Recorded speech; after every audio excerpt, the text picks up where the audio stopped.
Singapore is often celebrated as a shining example of efficiency, prosperity, and social harmony. The government's mantra, "No one will be left behind," is repeated in speeches, policy papers, and national campaigns. On the surface, the nation boasts high homeownership rates, impressive GDP growth, and prudent financial management. But what does this promise mean for ordinary Singaporeans? For many, the reality is more complex.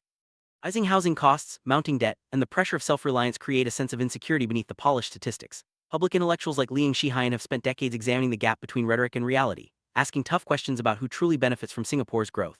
As we begin this exploration, let's look beyond the slogans and examine the lived experiences that challenge the myth of inclusive prosperity. Phrase "no one left behind" has become a fixture in Singapore's political language, but Liang Shihan argues that its repetition often signals a growing disconnect from reality. While the government points to efficient social spending and fiscal surpluses, Singapore's social development spending is just 17% of GDP, far below the OECD average. Aid is highly targeted and means-tested, often leaving many to navigate complex applications for minimal support. Focus on self-reliance means that help is conditional and temporary, with the state stepping in only as a last resort. Meanwhile, inequality persists. The Gini coefficient remains high and indirect taxes like GST hit lower and middle-income households hardest. The result is a paradox. Singapore appears wealthy, yet many citizens feel they are running just to stay in place. The compassion narrative, Liang suggests, is more about legitimacy than real redistribution. Despite Singapore's low unemployment and high homeownership rates, a significant portion of the population struggles with low wages and rising debt. Many full-time workers earn less than what's needed for a basic standard of living, and the progressive wage model covers only a small fraction of low-wage sectors. The CPF system, originally designed for retirement security, now locks up savings in property, leaving many elderly asset-rich but cash-poor. Housing prices have soared and mortgage tenures have lengthened, making homeownership a lifelong financial commitment.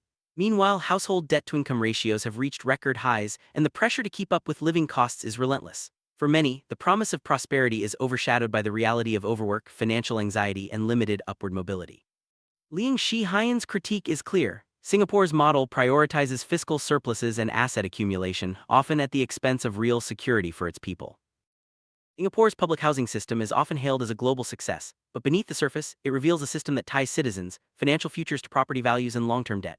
HDB flats are marketed as appreciating assets, yet their 99-year leases mean that value inevitably declines with time. Many Singaporeans find themselves asset-rich but cash-poor, forced to monetize their homes in old age through schemes like lease buyback. CPF system, meant to ensure retirement security, is heavily drawn down for housing, leaving many with insufficient funds when they retire. As property prices rise, younger generations face longer mortgage tenures and higher debt burdens, while the elderly struggle with liquidity. Liang Shihan's analysis shows that Singapore's model of asset-based welfare creates the illusion of prosperity, while real financial security remains elusive for many. Liang Shihan's writings call for a fundamental shift in how Singapore measures success. True inclusion, he argues, requires not just compassion but justice, structural reforms that guarantee security and dignity for all.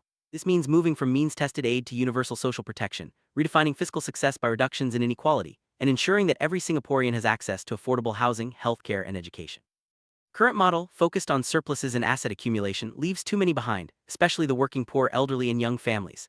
As Singapore looks to the future, the challenge is to build a society where prosperity is genuinely shared, and where no one is left behind, not just in rhetoric but in reality. Only then can the nation's achievements be truly celebrated by all its people.